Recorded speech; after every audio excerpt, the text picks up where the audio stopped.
오늘 우리 주제 종목은 BHI다. 자, BHI에 대해서 먼저 종목들 설명은 누가 먼저 해볼래? 제가 해보겠습니다. 이제 BHI 같은 경우는 이제 HRSG라고 이게 발전소에서 이제 가스가 돌아가면서 그래서 다른 애가 내가 했습니다. 요즘 원전 수출을 하면 또 BHAI라고 좀 되어 있는데 이쯤 되면 두산 에너도 옆자리 아마 예약해도 할 것 같거든요. 제가 보기에는 정말 좋게 보고 있어서 발전소랑 이 보일러 만드는 회사인데 보니까 이게 주가도 또 열이 받아서 아주 끓고 있더라고요. 그냥 끓고 있는데 보니까 이제 증기 기간이 아니라 증시 기간이 아닌가 이게 생각이 들고 이제 저 같은 경우 이제 만약에 BHI를 매수를 한다면 두산 에너도 같이 이제 1+1으로다가 이제 매수를 할 것 같아요. 근데 이 회사는 이제 발전소도 짓지만 이 우리 통장에 희망 또한 짓고 있다고 생각합니다. 너뭔 소리 하고 있냐 지금? 일단 회사 내용에 대해서 얘기하라니까 왜너 하고 있는 거야? 저는 약간 매수라고 해야 되면 약간 이렇게 될 것 같아요. 그냥. 아니 BHI 매수 이야기는 좀 이따 하고 일단 BHI 종목에 대해서 먼저 설명을 해야 될 거 아니야. 그리고 나서 그 다음에 이제 너가 말한 것처럼 지금 우리가 이제 발전 섹터에서는 BH를 들고 가느니 마느니 이런 얘기는 순서가 있는 법이다. 개인적인 견해 일단 BHI에 대해 종목에 대해서 누가 먼저 좀 설명을 해볼래? 그것이 한번 해보겠습니다. 아니 일단 너 예. 아까 얘기했으니까 다음 사람. 제가 해보겠습니다. 이게 그 요새 에너지 섹터가 핫하잖아요. 근데 BHI가 그 발전소 공정 가스터빈 이런 거를 만드는 업체인데 이게 좀 중에서 이제 주요 제품으로는 이제 보일러, 그 다음에 아까 말했던 HRSG 그거랑 그 우리 다음에 HRSG 아까 얘기 안 했어. 지금 이제 시작하잖아. 아 그런가요? 제가 방금 말한 줄 알고 약간 헷갈렸던 것 같아요. 그거랑 이제 뭐 열 교환기 이런 것들을 일단 보유하고 있고 그다음에 좀 주요 협력사 업체로는 이제 뭐 두산 에너빌리티나 그다음에 뭐 한수원 그다음에 뭐 체코의 뭐 비트코비체 등 이런 거를 가지고 있는 기업인데 요새 그 아까 말씀드린 것처럼 에너지 섹터가 그 핫하잖아요. 그 요새 뭐 최근에 스페인도 정전 사태가 나타났고 그다음에 AI 발전으로 인해서 수요는 엄청난데 공급이 부족한 상황에서 거기서 이제 너 동건이랑 똑같은 얘기 하지 말고. 네. 그러니까 지금 이거를 사면 좋겠다, 알겠다. 좀 그런 얘기를 해달라는 게 아니라. 자, 얘기 안 한 사람 얘기해. 너 얘기. BHI 어떤 종목이야? 컨닝하냐? 야, 너가 얘기해. 너가 얘기해. 제가 얘기하겠습니다. 일단 BHI는 1998년 BHI는 하겠습니다.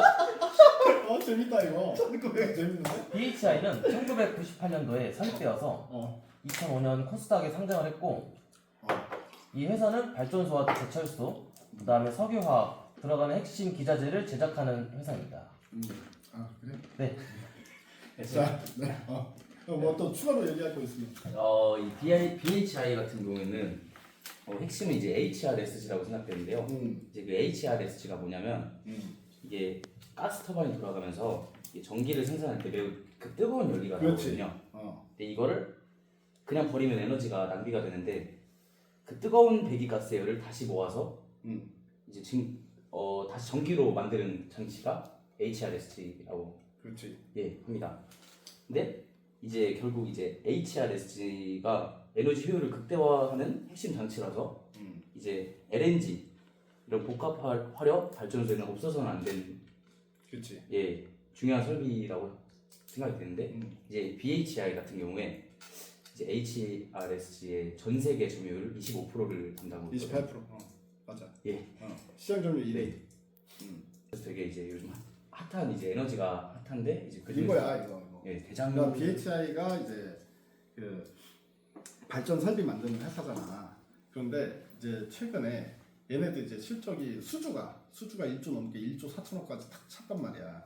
물론 이것저것 다 할줄 아는 게 많기 때문에 수주가 다 가스 터빈도 있고 뭐 등등 있는데 최근에 사우디에서 대규모 수주를 받은 게 바로 아까 이제 주석이가 얘기했던 HRSG. HRSG인데 HRSG가 결국에는 이제 발전소 입장에서 봤을 때 전기를 만들 때 열을 사용할 거 아니야. 그럼 그 열기에 나오는 그 수증기를 열기를 다 날려보내는데 얘네들은 이 발생되는 열기를 모아서 다시 한번 그걸로 증류수 물을 끓여가지고 전기를 추가로 만들어낸다는 거지. 그럼 발전소 입장에서는 물론 이 설비를 할 때 돈이 들어가겠지만 앞으로 자기네가 똑같이 전기를 만들어낼 때 추가적으로 플러스 알파의 전기를 더 만들어낼 수 있으니까 훨씬 이제 유용하다. 그래서 이 설비 투자를 많이 한단 말이지. 거기에 이제 가장 큰 수혜가 이제 BHI다.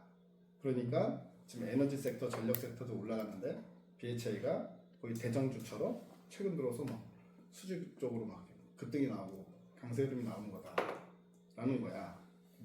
이제 이게 회사 내용에 대해서 먼저 이런 얘기를 먼저 해야 된다는 거고. 자, 그러면 여기서 이제 포트에 편입할 수 있느냐 없느냐 그거에 대한 이야기를 이제 두 번째로 나눠가야 되는 거지. 그럼 너는 지금 사야 된다. 그 관점으로 얘기한 거잖아. 매수 의견 발의. 너도 그 관점에서 얘기하는 거 같던데? 예. 맞아? 예. 지금 부담스럽지 않아? 시가총이 9천원까지 올라온 거 아니야? 9천원대? 아 그런데 제가 생각하기에는 지금 에너지 자체가 부족하잖아요. 근데 발전 설비를 만들려면은 어느 정도 몇 년 정도 시간이 걸리거나 그런 것 때문에 이제 설비가 바로 지어지는 게 아니라 좀뭐 2, 3년이나 3, 4년 정도 걸리고 그렇기 때문에 이제 계속 회사들 입장에서는 그거에 대한 수주를 계속 BHI나 다른 회사들한테 이제 맡겨야 되는 상황이다 보니까 그런 거를 좀 고려해봤을 때 아직까지는 좀 더 상승 여력이 있지 않을까 생각하고 있어요. 이 앞으로 수주가 더 많이 들어올 여건이 발생이 됐으니 네. 상승력은 있을 것이다. 네. 자, 그럼 여기서 이제 또 사람들이 질문할 수 있는 게 있잖아. 경쟁업체는 없어요? 뭐 얘만 할 수 있는 건 아니잖아. 뭐 예를 들어서 그래 고객사들이 있다 치자, 발전소들이 있다 치자. 이걸 설비를 하고 싶어. HRSG를. BHI 말고 다른 업체들이 많으면은 다른 업체들한테 맡길 수도 있는 거고. BH가 가장 유력한 수주를 가장 많이 받아올 수 있는 후보다. 이런 경쟁력이 특별한 게 있어야지. 얘네들 거 쓸 거 아니야.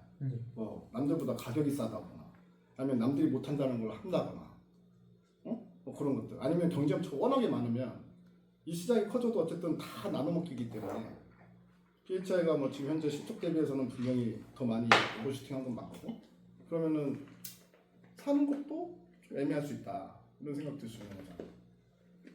거기에 대해서 얘기해 보잖아. 제가 생각하기엔 그 지금 세계 점유율 28% 정도를 그 HRSG 점유율을 가지고 있잖아요.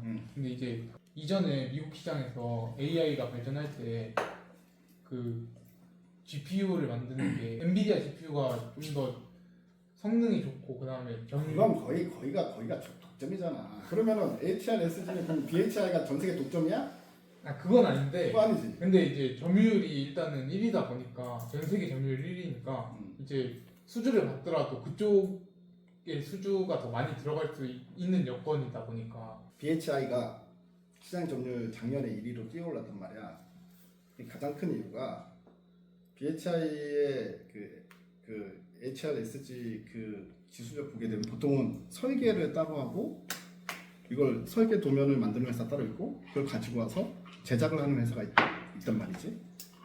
양분화돼 있단 말이야. 우리 반도체 설계 기업이 있고 파운더리 있듯이. 근데 얘네들은 자기네가 한 큐에 다 할 수 있어. 그리고 이 HRSG도 그래서 발전소의 크기에 따라서 용량이 달라지잖아. 세팅해서 설계해서 들어가는데 막 엄청난 대형 막 복합 발전소 같은 데 있어. 막 화력 복합 발전소 같은 경우에는 사이즈가 엄청 크단 말이야. 그러면 HRSG 같은 경우도 그거에 맞는 사이즈가 들어가야 되잖아. 그러니까 초대형 HRSG를 제작할 수 있느냐 없느냐. 그런 경쟁력에 있어서도 BHI는 가능해. 그러니까 시장 점유율 1위로 뛰어오른 거야. 이런 경쟁력이 있기 때문에 향후 이 시장이 커졌을 경우에 가장 큰 열매를 따볼 수 있는 가능성이 있는 게 전 세계 많은 경쟁업체들 중에서도 독보적이네. BHI가 가능성이 크다. 이렇게 얘기를 해야 되겠지. 그냥 BHI 그냥 지금 점유율 1위니까 앞으로도 1위 아니에요? 이런 식으로 얘기하면 사람들이 갸우뚱하지 않을까. 그럼 뭔가 이제 논리에 맞게끔 얘기를 해야 된다. 자, 그럼 마지막. 얘가 부채 비율이 높아. 그러면 예를 들어서 자본금이 한 6천억 정도 되는데 그 중에 4천 몇백억이 부채고 자기 자본금은 1천 몇백억이야. 그럼 부채 비율이 너무 높은 거 아니야? 이런 질문도 나올 수 있잖아. 여기에 대해서는 어떻게 이야기해야 돼? 일단 부채 비율이 높은 거는 사실이 맞아요. 근데 일단 매출액과 영업이익이 매년 안 올라오고 있고요. 그 다음에 이런 HRSG 같은 설비를 하려면 일단 자기 돈으로만 하긴 힘들단 말이에요. 그래서 부채가 어느 정도 있을 수밖에 없는 구조고, 그리고 뭐 제가 아까 말씀드렸다시피 영업이익도 계속 올라오고 있는 추세이기 때문에 뭐 부채 비율도 그렇게 신경 안 써도 될 것 같다라고 생각합니다. 맞아, 맞는데 자, 2022년도에 영업이익이 81억이었는데 순이익은 마이너스 190억이야. 이게 당연히 이자 비용 이런 거 다 들어가니까 순이익은 마이너스가 나오겠지. 그리고 그 다음 연도 23년도 되니까 영업이익이 151억. 그리고 24년 되니까 영업이익이 219억. 그리고 올해 예상 영업이익은 380억, 400억 가까이 된다고. 그러니까 이 얘기는 뭐냐면 자본금이, 그러니까 회사 이익 잉여금이 점점 많아지겠지. 많아지면 당연히 점차적으로 부채 비율 자체가 적어지겠지. 왜냐면 자본금 자체가 커지면 부채는 아직 안 갚았어. 그대로 4천 몇백억이 있는데 자본금이 이제 자본 잉여금이 지금 1천 몇백억인데 수익이 잘 나잖아. 영업이익이 잘 나서 2천억 되고 3천억 되고 하면은 부채 비율이 어떻게 되겠어? 4천억에 대비해서 내가 2천억일 때는 되게 200%로 낮아지는 거고 3천억이 쌓였으면 이제 뭐 100% 아래로 떨어지잖아. 그러니까 당장에 그 돈을 안 갚아도 내가 이익을 많이 내기 시작하면 부채 비율은 알아서 떨어지는 거다. 그러니까 지금 당장에 크게 걱정할 만한, 이게 가장 큰 문제는 부채 비율이 높은 기업이 적자가 계속 날 때, 그럴 때가 이제 문제가 되는 거지. 지금처럼 이익이 매년마다 급성장하는 기업들 같은 경우에 부채 비율이 높은 것도 크게 문제가 될 건 없다. 결국에 살만하다. 지금 좀 많이 올랐음에도 불구하고 눌림목을 이용해야 되겠지. 눌림목 이용해서 살만하다 생각한 사람 손 한번 들어보세요. 저요. 나까지. 오늘 BHI는 여기서 끝. 수고하셨습니다. 네.